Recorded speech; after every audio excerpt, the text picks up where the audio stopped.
A Bíblia tem dois alertas que precisamos nos atentar para eles. O primeiro é que os homens serão egoístas. No final dos tempos, os homens serão amantes de si mesmos, egoístas.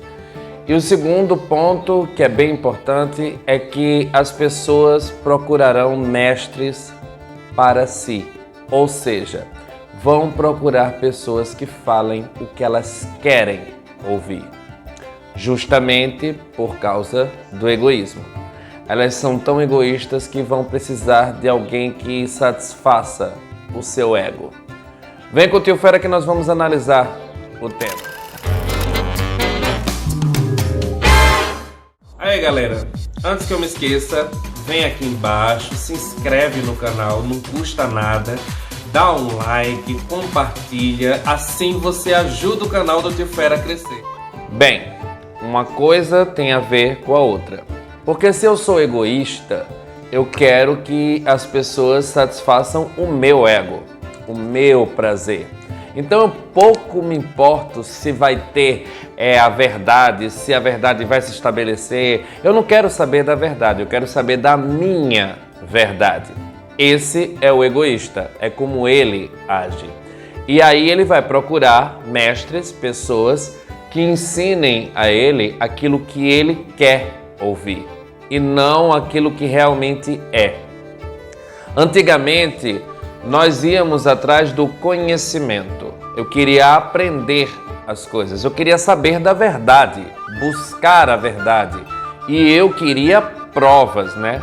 Eu falo eu, mas eu falo no sentido geral. As pessoas em si eram assim.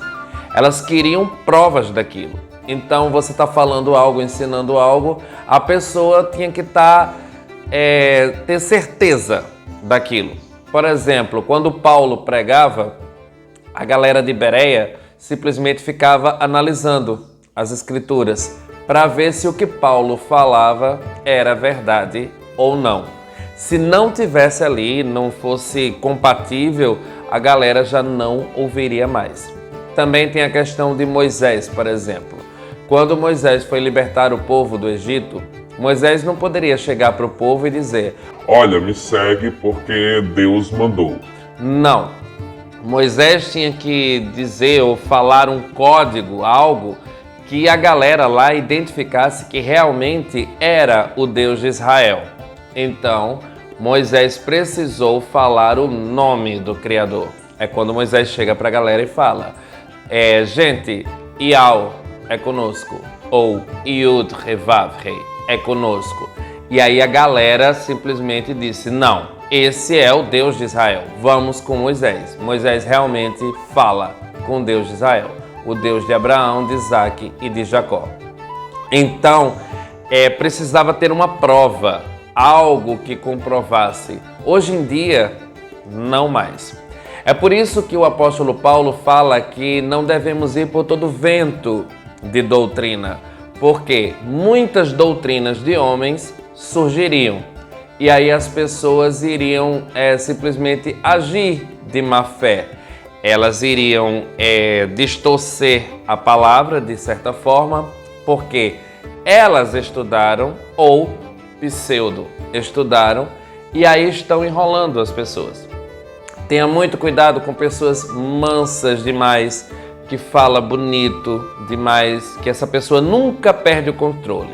Ela parece que é um ser de outro mundo, um ser espiritual, que ela é elevada demais, assim, sabe? Muito espiritualizada, muito intelectual. Cuidado, porque essas pessoas agem de má fé. Também a Bíblia alerta sobre falsos mestres, falsos profetas. São pessoas que simplesmente dão recados da parte de Deus, que seriam os falsos profetas, e que, na verdade, não tem nada de Deus. Ou pessoas que ensinam coisas erradas e distorcem. Eles mostram assim, aí não mostra muito, sabe? Algo desse tipo. Eu me deparei com algumas situações que me fizeram refletir sobre isso. Na internet, as pessoas são muito impressionadas com o currículo. Aí fulano tem 100 mil seguidores. Então, fulano fala com autoridade. Não. às vezes pode ser um imbecil com 100 mil seguidores. Ai, fulano é formado em Harvard. Mas será que fulano que é formado em Harvard está passando o conhecimento de forma adequada? Será que fulano realmente está mostrando a verdade? Eu falo isso porque durante muitos anos não se sabia o verdadeiro nome do Criador. Porém, estava na nossa cara o tempo todo. Porque a Bíblia de Gênesis e Apocalipse falava o nome de Deus, o nome de Deus, o nome de Deus. Aí tinha lá Senhor, tinha Deus, mas acontece que Senhor é um título, Deus é um título, teria que ter um nome. Aí as pessoas disseram, não, o nome é Jeová, por isso que tem lá Jeová Jireh, Jeová Rafá, Jeová Nissim. Mas aí a gente pesquisando, os que não têm preguiça, né? Os que não vão por todo vento de doutrina.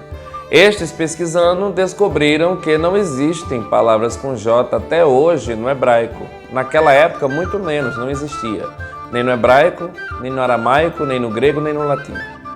Então, Jeová, Jesus, não poderia ser. Aí as pessoas ficam, mas como assim?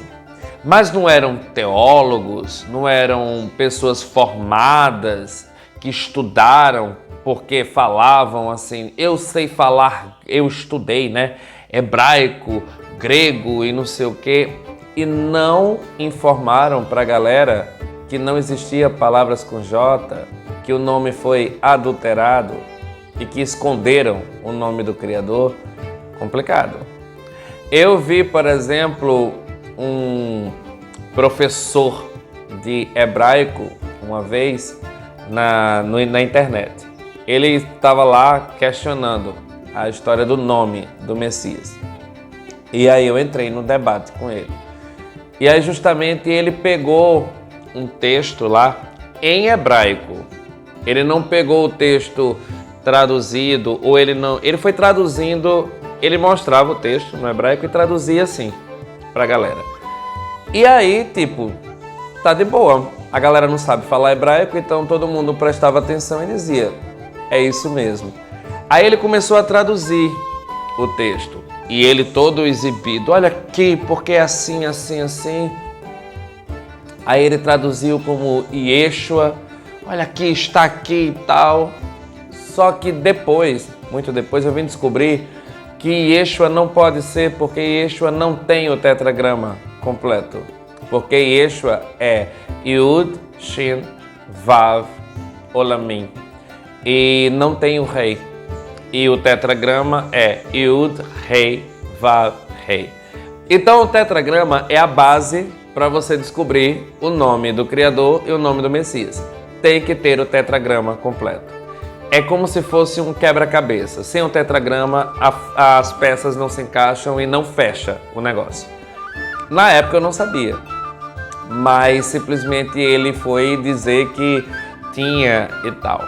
E aí justamente eu fiquei sem saber, na época eu não conhecia muito, até que um professor de hebraico, outro professor de hebraico, estava assistindo ao vídeo, o debate, e ele disse, espera aí, ele está traduzindo errado. Porque se você olhar esse texto que ele está dizendo, acho que era em Marcos, ele não está lendo em Marcos. Esse texto está, aí ele falava, acho que era em Atos, o texto que ele estava explicando lá, um negócio assim. Eu sei que ele lia como se fosse um texto da Bíblia, como se fosse Marcos, por exemplo, e era em Atos. Eu estou dando um exemplo porque eu não lembro exatamente qual era os textos, mas eu lembro que era exatamente isso. E aí ele disse, e essa palavra não significa isso, essa palavra é assim, assim, assim. Ele pegou um erro que o professor lá, o especialista, o expert, falou e que era errado. Ele pegou e traduziu de forma correta. E aí ficou todo mundo assim. E eu fiquei, nossa. Tanto que aí eu fui pegando ele pelo pé. A gente foi, no debate, foi ficando mais aquecido, digamos assim. E o cara se calou e sumiu. Quando eu fui desmascarar ele, que eu disse, você está traduzindo de forma errada e mostrei as falhas dele, ele ficou calado, mudo, branco e saiu. Teve outro também que é muito conhecido nas redes sociais e que ele era o expert, o bambambam. E ele dizia que o nome é Yeshua por causa disso, só que Yeshua não tem o tetragrama. E aí fica complicado. Até que eu achei um vídeo de um rabino que explica exatamente o significado de Yeshua, que é um acróstico, é a modificação de um nome. Yeshu são letras Yud, Shin e Vav.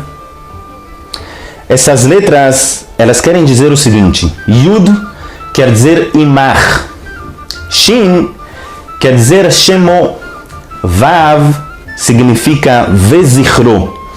A tradução é Yud Imar, que seja apagado, Shin, Shemo, o seu nome, Vezichro, e a sua lembrança.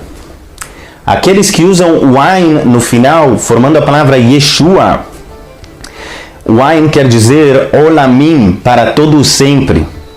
Esta é a explicação do nome Jesus. A tradução é que seja apagado o seu nome e a sua lembrança para todo sempre. E aí ele explicando letra por letra, que é justamente isso, Yud, Shin, Vav. Aí eu percebi que não tem o rei. Falta uma letra do tetragrama. Então não pode ser. Aí Yalcha tem o tetragrama, não é? Porque Yalcha é Yud, Revav, Shinhain. Shinhain significa Hamashia. E aí o que acontece é que Hamashia é Messias, né? Acontece que esse cara disse: como é que o nome pode ser Yalcha? É um nome esquisito, não sei o quê. É um nome hebraico. Ele é professor de hebraico. E ele não saber que esse nome é hebraico, complicado. E ele pegar por base uma tradução do hebraico sem levar em consideração o paleo-hebraico e sem levar em consideração o tetragrama, então tá por fora. Aí é quando você percebe a farsa. Também teve outro professor de hebraico e de grego que simplesmente traduziu Malakoi e Asenoi Koitai de forma completamente errada. Porque Malakoi não tem uma tradução exata, específica. Malakoi tem um sentido de algo meio mole. E aí Paulo estava falando de um caráter meio mole, meio moldado. Alguém que é devasso, que simplesmente vai por todo o vento de doutrina, que vai por toda a prostituição, digamos assim. Que é um cara que não tem um caráter firme. Ele, digamos assim, amolece diante de um pecado. Ele se entrega facilmente. E aí é Asenoi Koitai, é uma junção de duas palavras, é um neologismo, que significa Asen, homem, Koiten, cama, homens de muitas camas. Juntando com Malakoi, dá devasso. Então é justamente isso que Paulo estava falando, de depravação. Estava falando em 1 Coríntios, certo? Que a galera usa muito como homossexual e afeminado. Depois você vai pesquisar e descobre que homossexual surge na década de 50 por um psicólogo, um psiquiatra alemão. E aí você diz, não tem condições. Então quando você realmente vai pesquisar e você descobre a verdade, você desmascara esses falsos mestres. Porque, por exemplo, eu vi um pastor na internet dando aula de Bíblia, que eu acho raro, porque eles só sabem cuidar da vida alheia. Mas, enfim, ele estava dando aula de Bíblia, ele pegou o capítulo de João 10 e falou que ali fala de desigrejado. Gente, para. O capítulo de João 10, no português, não está nem no hebraico, no português, é claro, quando Yalcha, quando Cristo fala, eu sou o bom pastor. O bom pastor da sua vida pelas ovelhas. Aos pastores que não são pastores, são mercenários. Então ele está falando de pastor e não de desigrejado. Mas acontece que o pastor em questão pega qualquer texto da Bíblia, joga desigrejado no meio, distorce de um jeito que ninguém sabe como é que ele conseguiu fazer uma salada dessa e colocar lá desigrejado, e a galera acredita que é aquilo. Mas só dele falar, e você que entende, que conhece o capítulo, vai dizer, não, esse capítulo não fala de desigrejado. E aí a prova que esse pastor é uma fraude, e ele diz que tem curso de teologia, que as pessoas têm que ter cuidado com qualquer curso de teologia, mas o dele, pelo visto, não está valendo nada, porque ele foi dizer que a semente da mulher, lá no Éden, seria justamente a palavra. Ou seja, Eva ficou grávida da Bíblia. Tem noção? Porque a semente da mulher é o bebê, é a gestação, não é? Seria Caim, Abel, a de Maria seria Iauxa, Cristo. Então, assim, a semente, quando fala, é justamente isso. Tanto que fala, colocou a sementinha dentro da mulher e tal. É a semente, é o fruto, é o bebê. Não, mas ele disse que era a Bíblia, era a palavra. Então Eva ficou grávida de uma Bíblia. Que bacana, na ultrassom deu lá. E Eva está grávida da Bíblia, né? Apareceu lá o livro na ultrassom. Gente, não existia ultrassom na época de Eva, tá? Mas só tô parafraseando para você ver que não tem como levar a sério essa galera.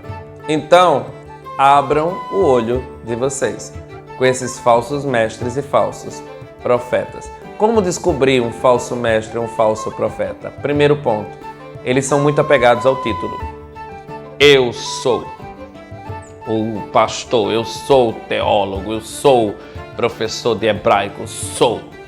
E aí, outro ponto, eles distorcem a palavra. Eles pegam, como foi o caso do pastor que colocou desigrejado em João 10, quando não tem, que foi dizer que a semente da mulher era a palavra, quando não é. Então você percebe nessas coisinhas. Eles falam a verdade e botam uma mentira no meio. Isso é típico de Satanás. E por fim, eles usam do título e fazem isso para prender pessoas nele e não no Criador. Eles querem que as pessoas sejam dependentes dele e não de Deus, não de Yahweh. Então, abram o olho de vocês, porque estes estão levando muitos ao inferno. Bem, galera, esse é o vídeo. Espero que vocês tenham gostado. Beijo do Tio Fera. Fui.